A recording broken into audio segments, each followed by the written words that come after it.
ಗೆಳೆಯರೇ ನಮಸ್ಕಾರ, ಹೇಗಿದ್ದೀರಿ ಎಲ್ರು? ಗೆಳೆಯರೇ, ಸುಪ್ರೀಂ ಕೋರ್ಟಿನಲ್ಲಿ ಇಷ್ಟು ದಿನ ಹಿಂದೂಗಳಿಗೆ ಹಿಂದೂ ದೇವಾಲಯಗಳ ವಿಚಾರದಲ್ಲಿ ನ್ಯಾಯ ಸಿಗುತ್ತಾ ಅನ್ನೋ ದೊಡ್ಡ ಯೋಚನೆಯನ್ನ ಮಾಡ್ತಾ ಇದ್ರು. ಅದೇ ಈಗ ಹಿಂದೂಗಳು ಖುಷಿಯನ್ನ ಪಡಬೇಕಾದ ಸಮಯ ಬಂದಿದೆ. ಅದರಲ್ಲೂ ದೇವಸ್ಥಾನದ ದುಡ್ಡು ದೇವರಿಗೆ ಸೇರಿದ್ದು ಮತ್ತು ದೇವಾಲಯಗಳ ಜೀರ್ಣೋದ್ಧಾರ ಮಾಡೋಕೆ ಮಾತ್ರ ಉಪಯೋಗವನ್ನ ಮಾಡಬೇಕು ಅನ್ನೋ ಮಹತ್ವದ ತೀರ್ಪನ್ನ ಚೀಫ್ ಜಸ್ಟಿಸ್ ಸೂರ್ಯಕಾಂತ್ ಮತ್ತು ಜಸ್ಟಿಸ್ ಜಯಮಾಲಾ ಬಾಗ್ಚಿ ಅವರ ವಿಭಾಗೀಯ ಪೀಠ ನೀಡಿದೆ. ಯಾವುದು ಈ ದೇವಸ್ಥಾನಕ್ಕೆ ಟೋಪಿ ಹಾಕಿದ ದೇವಸ್ಥಾನದ ದುಡ್ಡನ್ನ ಕೊಳ್ಳೆ ಹೊಡೆಯೋಕೆ ಹೋಗಿದ್ದ ಕತೆ ಹೈಕೋರ್ಟ್ ಅಲ್ಲಿ ಸಾಕಾಗಲ್ಲ ಅಂತ ಸುಪ್ರೀಂ ಕೋರ್ಟ್ ಅಲ್ಲಿ ಉಗಿಸಿಕೊಂಡ ಬ್ಯಾಂಕ್ಗಳ್ಯಾವು? ಏನಿದು ಕೇರಳದ ವಿಷ್ಣು ದೇವಾಲಯದ ಕತೆ? ಮುಂದೆ ಎಲ್ಲ ರಾಜ್ಯಗಳಲ್ಲೂ ದೇವಸ್ಥಾನದ ದುಡ್ಡನ್ನ ಕೊಳ್ಳೆ ಹೊಡಿತಾ ಇರೋ ಸರ್ಕಾರಗಳಿಗೆ ದೊಡ್ಡ ಎಚ್ಚರಿಕೆಯನ್ನ ಸುಪ್ರೀಂ ನ್ಯಾಯಾಧೀಶರು ಕೊಡ್ತಾ ಇದ್ದಾರ. ಈಗ ಎಡವಟ್ಟುಗಳಾಗಿರೋ ಎಡಪಂಥೀಯರು ಕಕ್ಕ ಬಿಕ್ಕಿಯಾಗಿರೋದು ಯಾಕೆ? ಎಲ್ಲವನ್ನ ಈ ವಿಡಿಯೋದಲ್ಲಿ ನೋಡ್ಕೊಂಡು ಬರೋಣ ಬನ್ನಿ.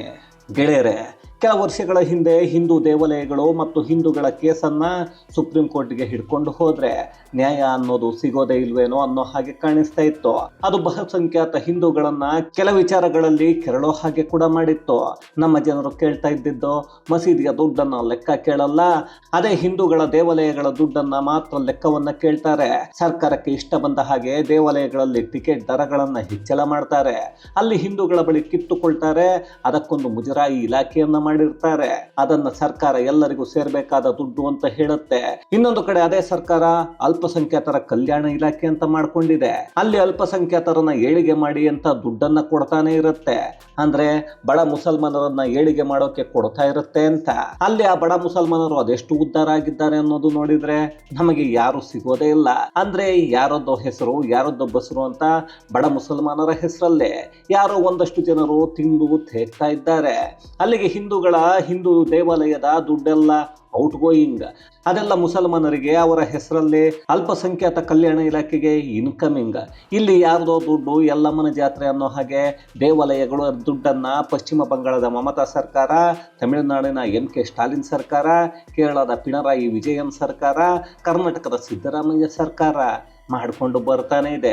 ಕೇವಲ ಇವರು ಮಾತ್ರ ಅಲ್ಲದೆ ಇನ್ನು ಒಂದಷ್ಟು ರಾಜ್ಯಗಳು ನಮಗೆ ಹುಡುಕಿದ್ರೆ ಸಿಗುತ್ತವೆ.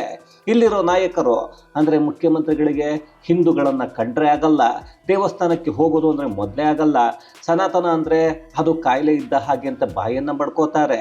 ಅದೇ ಹೇಸಿಗೆಗಳನ್ನ ತಿನ್ನೋಕೆ ಮುಸಲ್ಮಾನರನ್ನ ಮೆಚ್ಚಿಸೋಕೆ ಹಿಂದೂಗಳ ಹಣವನ್ನ ಮುಜರಾಯಿ ಇಲಾಖೆಯಿಂದ ದುಡ್ಡನ್ನ ಅದೇನೋ ಬಡ ಮುಸಲ್ಮಾನರನ್ನ ಉದ್ಧಾರ ಮಾಡಿಬಿಡ್ತೀವಿ ಅಂತ ತೆಗೆದುಕೊಳ್ತಾರೆ.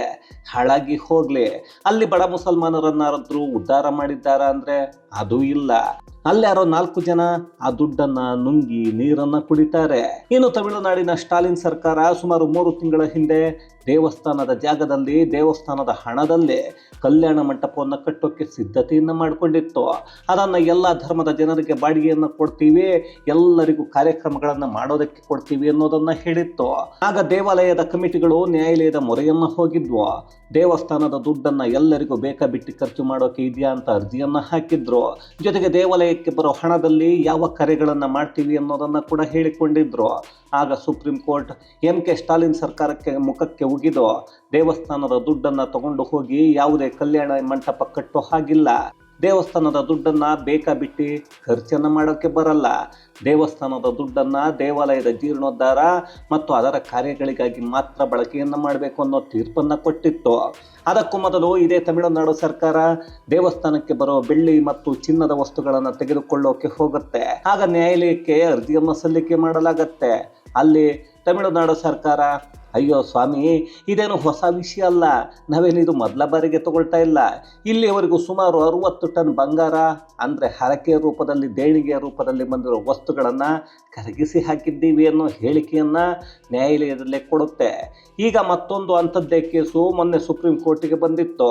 ಇಲ್ಲಿ ಸರ್ಕಾರ ದೇವಾಲಯದ ದುಡ್ಡನ್ನು ಕೊಳ್ಳೆ ಹೊಡೆಯೋಕೆ ಹೋಗಿಲ್ಲ, ಬದಲಾಗಿ 2 ಬ್ಯಾಂಕ್ಗಳ ಕತೆ ಇದು. ಅದು ಕೇರಳದ ವಯನಾಡು ಜಿಲ್ಲೆಯಲ್ಲಿರೋ ತಿರುನೆಲ್ಲಿ ಶ್ರೀ ಮಹಾವಿಷ್ಣು ದೇವಾಲಯ. ದೇವಾಲಯ. ಅದೇ ರೀ ನಮ್ಮ ವಿಪಕ್ಷ ನಾಯಕ ರೋಲ್ ವಿನ್ಸಿ ಇದ್ದಾರಲ್ಲ, ಅವರ ತಂಗಿ ಪಿಂಕಿ ಗಾಂಧಿ ಇದ್ದಾರಲ್ಲ, ಅವರು ಸಂಸದೆ ಆಗಿರೋ ಕ್ಷೇತ್ರ. ಆ ಮಹಾವಿಷ್ಣುವಿನ ದರ್ಶನಕ್ಕಾಗಿ ಬಹಳಷ್ಟು ಭಕ್ತರು ಬರ್ತಾರೆ. ಅದೇ ದೇವಾಲಯದ ದುಡ್ಡನ್ನ ಕೋಆಪರೇಟಿವ್ ಬ್ಯಾಂಕಿನಲ್ಲಿ FD ಇಡಲಾಗ್ತಾ ಇತ್ತು. ಅದೆಷ್ಟರ ಮಟ್ಟಿಗೆ ಆ ದೇವಸ್ಥಾನಕ್ಕೆ ದೇಣಿಗೆ ಮತ್ತು ದಾನಗಳು ಹರಿದು ಬರ್ತಾ ಇತ್ತು ಅಂದ್ರೆ, ಮನಾತನವಾಡಿ ಕೋಆಪರೇಟಿವ್ ಬ್ಯಾಂಕ್ ಮತ್ತು ತಿರುನೆಲಿ ಕೋಆಪರೇಟಿವ್ ಬ್ಯಾಂಕ್ ತಮ್ಮ ಶಾಖೆಗಳನ್ನೇ ತೆರೆದುಕೊಂಡ್ವು. ಅಷ್ಟರ ಮಟ್ಟಿಗೆ ಹಣ ಹರಿದು ಬರ್ತಾ ಇತ್ತು. ಇತ್ತೀಚೆಗೆ ಕಳೆದ ಕೆಲ ದಿನಗಳ ಹಿಂದೆ ದೇವಾಲಯದ ಜೀರ್ಣೋದ್ಧಾರ ಮತ್ತು ಒಂದಷ್ಟು ಕಟ್ಟಡಗಳನ್ನು ನಿರ್ಮಾಣ ಮಾಡೋಕೆ ದೇವಾಲಯದ ಬೋರ್ಡ್ ತೀರ್ಮಾನವನ್ನ ಮಾಡುತ್ತೆ. ಆಗ ಬ್ಯಾಂಕಿನಲ್ಲಿ ಠೇವಣಿ ಇಟ್ಟಿದ್ದ ಹಣವನ್ನ ಹಿಂದಿರುಗಿಸಿ ಅಂತ ಕೇಳ್ತಾರೆ. ಆಗ ಬ್ಯಾಂಕಿನವರು, ಅಯ್ಯೋ ಪೂರ್ತಿ ಹಣವನ್ನ ಕೊಡಿ ಅಂದ್ರೆ ಹೆಂಗೆ, ದೇವಸ್ಥಾನಕ್ಕಾಗಿ ಶಾಖೆಯನ್ನೇ ತೆರೆದಿದ್ದೀವಿ, ಶಾಖೆಗಳು ನಡೀತಾ ಇರೋದೇ ದೇವಸ್ಥಾನದ ದುಡ್ಡಿಂದ, ಈಗ ಠೇವಣಿಯನ್ನು ವಾಪಸ್ ಕೊಡಿ ಅಂದ್ರೆ ಕೊಡಲ್ಲ ಅನ್ನೋದನ್ನ ಹೇಳ್ತಾರೆ. ಇಂಥದ್ದನ್ನ ನಾವು ಎಲ್ಲೂ ಕೇಳೋದಕ್ಕೆ ಸಾಧ್ಯನೇ ಇಲ್ಲ. ಯಾಕಂದ್ರೆ ನಮ್ಮ ಹಣವನ್ನು ನಾವು ತೆಗೆದುಕೊಳ್ಳೋದಕ್ಕೆ ಯಾವನೋ ಕೊಡಲ್ಲ ಅಂದ್ರೆ ಮೊದಲು ಕಪಾಳಕ್ಕೆ ಹೊಡಿತಾರೆ. ಯಾವುದೋ ಒಬ್ಬ ವ್ಯಕ್ತಿಯನ್ನ, ಇಲ್ಲ ಅಂದ್ರೆ ಯಾವುದೋ ದೇವಸ್ಥಾನಕ್ಕಾಗಿ ಒಂದು ಬ್ಯಾಂಕಿನ ಶಾಖೆಯನ್ನ ಮಾಡಿದ್ದೀವಿ, ಅದನ್ನು ತೆರೆದಿದ್ದೀವಿ, ಅದರಿಂದಲೇ ಆ ಶಾಖೆಗಳು ನಡೀತಾ ಇವೆ ಅಂದ್ರೆ ಇದನ್ನ ಒಂದು ಕಾರಣ ಅಂತ ನಾವುಗಳು ಕೇಳಬೇಕು. ಅದಾದ ನಂತರ ದೇವಾಲಯದ ಮುಖ್ಯಸ್ಥರು ಕೇರಳ ಹೈಕೋರ್ಟ್ಗೆ ಅರ್ಜಿಯನ್ನು ಸಲ್ಲಿಕೆ ಮಾಡ್ತಾರೆ. ನಮ್ಮ ದೇವಸ್ಥಾನದ ಹಣವನ್ನ ಈ ಬ್ಯಾಂಕಿನವರು ಕೊಡ್ತಾ ಇಲ್ಲ, ನಮಗೆ ದಯಮಾಡಿ ಅದನ್ನು ಕೊಡಿಸಿ ಅಂತ.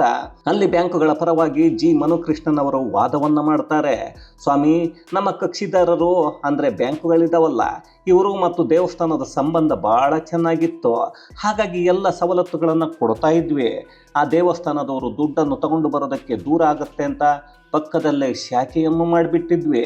ಈಗ ನೋಡಿದ್ರೆ ಠೇವಣಿಯನ್ನು ವಾಪಸ್ ಕೇಳ್ತಾ ಇದ್ದಾರೆ, ನಾವು ಹೇಗೆ ಕೊಡಬೇಕು ಅಂತಾರೆ. ಅಲ್ಲ ರೀ, ಇವರು ಯಾವ ಸೀಮೆ ವಕೀಲ ಅಂತ ಗೊತ್ತಾಗ್ತಾ ಇಲ್ಲ. ಇದನ್ನು ಯಾವನಾದ್ರೂ ಒಂದು ವಾದ ಅಂತ ಒಪ್ಪಿಕೊಳ್ಳೋಕೆ ಆಗತ್ತಾ? ಅವರ ದುಡ್ಡನ್ನು ಅವರಿಗೆ ವಾಪಸ್ ಕೊಡೋಕೆ ದುಡ್ಡನ್ನು ವಾಪಸ್ ಕೇಳ್ತಾ ಇದ್ದಾರೆ, ನಾವು ಹೆಂಗೆ ಕೊಡೋದು ಅಂತ ಒಬ್ಬ ವಕೀಲ ಕೇಳ್ತಾನೆ ಅಂದರೆ ಇದಕ್ಕಿಂತ ಕರ್ಮ ಇನ್ನೇನಾದರೂ ಇದೆಯಾ? ಆಗ ಕೇರಳ ಹೈಕೋರ್ಟಿನ ವಿಭಾಗೀಯ ಪೀಠ 2 ತಿಂಗಳ ಒಳಗೆ ದೇವಸ್ಥಾನದ ದುಡ್ಡನ್ನು ವಾಪಸ್ ಕೊಡಬೇಕು ಅಂತ ಆದೇಶವನ್ನು ನೀಡುತ್ತೆ. ಹಾಳಾಗಿ ಹೋಗಲಿ, ಹೇಗೋ ಮಾಡಿ ಸ್ವಲ್ಪ ಸಮಯಾವಕಾಶವನ್ನು ಕೇಳಿಕೊಂಡು ಕೊಡೋದನ್ನು ಬಿಟ್ಟು ಇದೇ ಬ್ಯಾಂಕುಗಳು ಸುಪ್ರೀಂ ಕೋರ್ಟ್ಗೆ ಹೋಗುತ್ತವೆ. ಅಲ್ಲಿ ಇವರ ಕ್ರಮಕ್ಕೆ ಅರ್ಜಿ ಚೀಫ್ ಜಸ್ಟಿಸ್ ಸೂರ್ಯಕಾಂತ್ ಮತ್ತು ಜಸ್ಟಿಸ್ ಜಯಮಾಲಾ ಬಾಗ್ಚಿ ಅವರ ಪೀಠಕ್ಕೆ ಬರುತ್ತೆ. ಅಲ್ಲಿ ನ್ಯಾಯಾಧೀಶರೇ ಒಂದು ಕ್ಷಣ ನೋಡಿ ಕಕ್ಕಾಬಿಕ್ಕಿಯಾಗಿ ಹೋಗ್ತಾರೆ. ಅಲ್ಲ ರೀ, ಅವರು ಠೇವಣಿ ಇಟ್ಟಿರೋ ದುಡ್ಡನ್ನು ಅವರಿಗೆ ಕೊಡೋದಕ್ಕೆ ಯಾಕೆ ಆಗಲ್ಲ ಅಂತ ಹೇಳ್ತಾ ಇದ್ದೀರಾ ಅಂತ ಕೇಳಿದರೆ ವಕೀಲ ಮನುಕೃಷ್ಣನ್ G. ಅವರು, ಸ್ವಾಮಿ, ಬ್ಯಾಂಕಿನ ಆರ್ಥಿಕ ಪರಿಸ್ಥಿತಿ ಸರಿ ಇಲ್ಲ, ಈಗ ಇದ್ದಕ್ಕಿದ್ದ ಹಾಗೆ 2 ತಿಂಗಳಲ್ಲಿ ಹಣವನ್ನು ಹಿಂದಿರುಗಿಸಿ ಅಂತ ಹೈಕೋರ್ಟ್ ಹೇಳಿದರೆ ಬ್ಯಾಂಕ್ ದಿವಾಳಿ ಆಗತ್ತೆ, ಹಾಗಾಗಿ ದೇವಸ್ಥಾನಕ್ಕೆ ದುಡ್ಡನ್ನು ಕೊಡೋಕೆ ಆಗಲ್ಲ ಅನ್ನೋದನ್ನ ವಾದ ಮಾಡ್ತಾರೆ. ಇದನ್ನು ಕೇಳಿದ ಚೀಫ್ ಜಸ್ಟಿಸ್ ಸೂರ್ಯಕಾಂತ್ ಅವರು, ದೇವಸ್ಥಾನಕ್ಕೆ ಬರೋ ಪ್ರತಿ ಹರಕೆಯ ದುಡ್ಡು, ದಾನಗಳು, ದೇಣಿಗೆ ದೇವರ ಸ್ವತ್ತು, ಅದರ ಮೇಲೆ ಬೇರೆ ಯಾರಿಗೂ ಹಕ್ಕಿಲ್ಲ, ಅದನ್ನು ದೇವಸ್ಥಾನದ ಜೀರ್ಣೋದ್ಧಾರಕ್ಕೆ ಮಾತ್ರ ಬಳಕೆಯನ್ನು ಮಾಡಬೇಕು. ನಿಮ್ಮ ಬ್ಯಾಂಕ್ಗಳನ್ನು ಉದ್ಧಾರ ಮಾಡೋದಕ್ಕೆ ದೇವಸ್ಥಾನದ ದುಡ್ಡು ಇರೋದಲ್ಲ, ನಿಮ್ಮ ಬ್ಯಾಂಕ್ ದಿವಾಳಿ ಆಗೋದಕ್ಕೂ ದೇವಸ್ಥಾನಕ್ಕೂ ಸಂಬಂಧ ಇಲ್ಲ, ಆ ದುಡ್ಡನ್ನು ಹಿಂದಿರುಗಿಸಿ ಅನ್ನೋದನ್ನ ಹೇಳಿ ಕೊನೆಗೆ ದೇವಸ್ಥಾನದ ಆಡಳಿತ ಮಂಡಳಿಗೆ ದೇವಸ್ಥಾನದ ದುಡ್ಡನ್ನ ಈ ರೀತಿಯ ಆರ್ಥಿಕ ದುಸ್ಥಿತಿಯಲ್ಲಿರೋ ಸಹಕಾರಿ ಬ್ಯಾಂಕುಗಳಲ್ಲಿ ಠೇವಣಿ ಇಡೋದ್ರ ಬದಲು ನ್ಯಾಷನಲ್ ಬ್ಯಾಂಕ್ಗಳಲ್ಲಿ ಅತಿ ಹೆಚ್ಚು ಬಡ್ಡಿಗೆ ಇಡಬಹುದಲ್ಲ ಅನ್ನೋದನ್ನ ಕೇಳಿದ್ರು. ಅಲ್ಲಿಗೆ ಅದೆಷ್ಟೋ ಹಿಂದೂಗಳಿಗೆ ಈಗ ಹಾಲನ್ನ ಕುಡಿದಷ್ಟು ಖುಷಿಯಾಗಿರುತ್ತೆ. ಇಲ್ಲಿಯವರೆಗೂ ದೇವರ ಅಸ್ತಿತ್ವವನ್ನು ಪ್ರಶ್ನೆ ಮಾಡ್ತಾ ಇದ್ದವರಿಗೆ ಕಪಾಳಕ್ಕೆ ಪಟ ಪಟ ಅಂತ ಹೊಡೆದ ಹಾಗಾಗತ್ತೆ ಅನ್ನೋದು ಎಲ್ಲರಿಗೂ ಗೊತ್ತಿರೋ ವಿಚಾರ. ಇನ್ನು ಮುಂದೆ ಅದೆಷ್ಟು ಅರ್ಜಿಗಳು ದೇಶಾದ್ಯಂತ ದೇವಾಲಯದ ದುಡ್ಡಿಗೆ ಸಂಬಂಧಪಟ್ಟ ಹಾಗೆ ಸಲ್ಲಿಕೆ ಆಗುತ್ತೆ ಅನ್ನೋದು ಗೊತ್ತಿಲ್ಲ. ಅದರಲ್ಲೂ ನಮ್ಮ ರಾಜ್ಯದಲ್ಲೂ ಸಿದ್ದು ಸರ್ಕಾರದ ಹಾವಳಿ ದೇವಸ್ಥಾನದ ಮೇಲೆ ಹೆಚ್ಚಾಗ್ತಾ ಇದೆ. ಬೇಕಾಬಿಟ್ಟಿಯಾಗಿ ವಿಶೇಷ ದರ್ಶನದ ಹೆಸರಲ್ಲಿ ಟಿಕೆಟ್ ದರವನ್ನು ಹೆಚ್ಚಳ ಮಾಡಿರೋದು, ಪ್ರಸಾದದ ದರಗಳನ್ನು ಹೆಚ್ಚಳ ಮಾಡ್ತಾ ಇರೋದನ್ನ ನೋಡ್ತಾನೆ ಇದ್ದೀವಿ. ಇನ್ನು ಬಹಳಷ್ಟು ಎಡವಟ್ಟುಗಳಿಗೆ ಈಗ ಉರಿಯೋಕೆ ಶುರುವಾಗಿದೆ. ಇಲ್ಲಿ ಬಹಳಷ್ಟು ರಾಜಕಾರಣಿಗಳು ಇಲ್ಲದನ್ನ ಮಾತಾಡ್ತಾ ಅದೇ ದೇವರ ದುಡ್ಡನ್ನು ತಗೊಂಡು ಬೇರೆಯವರನ್ನ ಮೆಚ್ಚಿಸೋಕೆ ನಿಂತಿದ್ವು. ಈಗ ಅದೇನು ಮಾಡ್ತಾರೆ ಅನ್ನೋದು ಗೊತ್ತಾಗ್ತಾ ಇಲ್ಲ. ಏನೋಪ್ಪ, ಸೂರ್ಯಕಾಂತ್ ಅವರು ಚೀಫ್ ಜಸ್ಟಿಸ್ ಆಗಿ ಬಂದ ಮೇಲೆ ಒಂದರ ಹಿಂದೊಂದರಂತೆ ಸರಿಯಾದ ತೀರ್ಪುಗಳನ್ನು ನೀಡ್ತಾ ಇದ್ದಾರೆ. ಅದರಲ್ಲೂ ದೇಶದ ಬಹುಸಂಖ್ಯಾತರು ಮತ್ತು ಅಲ್ಪಸಂಖ್ಯಾತ ಎಲ್ಲರಿಗೂ ಒಂದೇ ನ್ಯಾಯ ಅನ್ನೋದನ್ನು ಎತ್ತಿ ಹಿಡಿತಾ ಇದ್ದಾರೆ.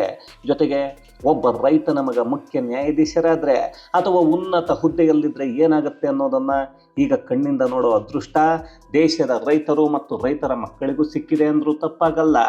ಈಗ ಮತ್ತೊಂದು ಅಂಥದ್ದೇ ಕೇಸು ತಮಿಳುನಾಡಿನಿಂದ ಸುಪ್ರೀಂ ಕೋರ್ಟಿಗೆ ಹೋಗಿದೆ. ಸ್ಟಾಲಿನ್ ಸರ್ಕಾರ ಮದ್ರಾಸ್ ಹೈಕೋರ್ಟ್ ತೀರ್ಪನ್ನು ಉಲ್ಲಂಘನೆಯನ್ನು ಮಾಡಿ ಮದುರೈನ ತಿರುಕುಂಡ್ರಂ ಮುರುಗನ್ ದೇವಾಲಯಕ್ಕೆ ಸಂಬಂಧಪಟ್ಟ ಕೇಸ್ ಅದೇನಾದರೂ ಸೂರ್ಯಕಾಂತ್ ಅವರ ಪೀಠಕ್ಕೆ ಹೋಗಿದ್ದೆ ಆದರೆ ಮತ್ತೊಂದು ಇಂಥದ್ದೇ ತೀರ್ಪನ್ನು ನಿರೀಕ್ಷೆ ಮಾಡಬಹುದು.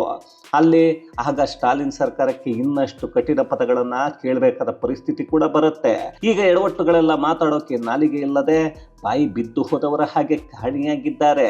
ಒಂದು ಸಲ ಯೋಚನೆಯನ್ನ ಮಾಡಿ, ದೇವಸ್ಥಾನದ ಜಾಗವನ್ನ ಸರ್ಕಾರದ ಆಸ್ತಿ ಅಲ್ಲ, ಯಾಕೆ ನಮ್ಮ ರಾಜ್ಯದಲ್ಲಿ ಅರ್ಜಿಯನ್ನ ಹಾಕಬಾರ್ದು? ಯಾಕೆ ದೇವಸ್ಥಾನದ ಆಸ್ತಿ ಸರ್ಕಾರದ ಆಸ್ತಿ ಅಲ್ಲ ಅನ್ನೋ ವಾದವನ್ನ ಮಂಡನೆ ಮಾಡಬಾರ್ದು? ಈಗಾಗಲೇ ಬಹಳಷ್ಟು ದೇವಸ್ಥಾನದ ಜಾಗಗಳಲ್ಲಿ ಸರ್ಕಾರಿ ಕಟ್ಟಡಗಳನ್ನ ನಿರ್ಮಾಣ ಮಾಡಲಾಗಿದೆ. ಅದೇ ಯಾವುದೇ ವಕ್ಫ್ ಆಸ್ತಿಯಲ್ಲಿ, ಯಾವುದಾದ್ರೂ ಮಸೀದಿ ಆಸ್ತಿಯಲ್ಲಿ, ಯಾವುದಾದ್ರೂ ದರ್ಗಾ ಆಸ್ತಿಯಲ್ಲಿ ಎಲ್ಲಾದರೂ ಸರ್ಕಾರಿ ಕಟ್ಟಡಗಳನ್ನು ನಿರ್ಮಾಣ ಮಾಡಿದ್ದಾರಾ?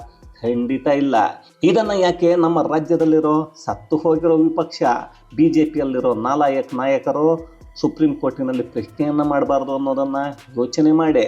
ನಿಮಗೆ ಏನನ್ನಿಸುತ್ತೆ ಅನ್ನೋದನ್ನು ಕೂಡ ಕಮೆಂಟ್ಸ್ ಮಾಡಿ. ಇದು ಗೆಳೆಯರೇ, ಚೀಫ್ ಜಸ್ಟಿಸ್ ಸೂರ್ಯಕಾಂತ್ ಅವರು ಬಂದ ಮೇಲೆ ಸುಪ್ರೀಂ ಕೋರ್ಟಿನಲ್ಲಿ ಹಿಂದೂಗಳ ಮತ್ತು ಹಿಂದೂ ದೇವಾಲಯಗಳ ಭವಿಷ್ಯ ಬೆಳಗ್ತಾ ಇರೋದ್ರಲ್ಲಿ ಒಂದು ಚಿಕ್ಕ ಕೇಸಿನ ಕುರಿತಾದ ಒಂದಷ್ಟು ಮಾಹಿತಿ, ಮತ್ತಷ್ಟು ವಿಶೇಷತೆಗಳೊಂದಿಗೆ ಮುಂದಿನ ವಿಡಿಯೋದಲ್ಲಿ ಭೇಟಿಯಾಗೋಣ. ಅಲ್ಲಿಯವರೆಗೂ ಕನ್ನಡವೇ ಸತ್ಯ, ಕನ್ನಡವೇ ನಿತ್ಯ.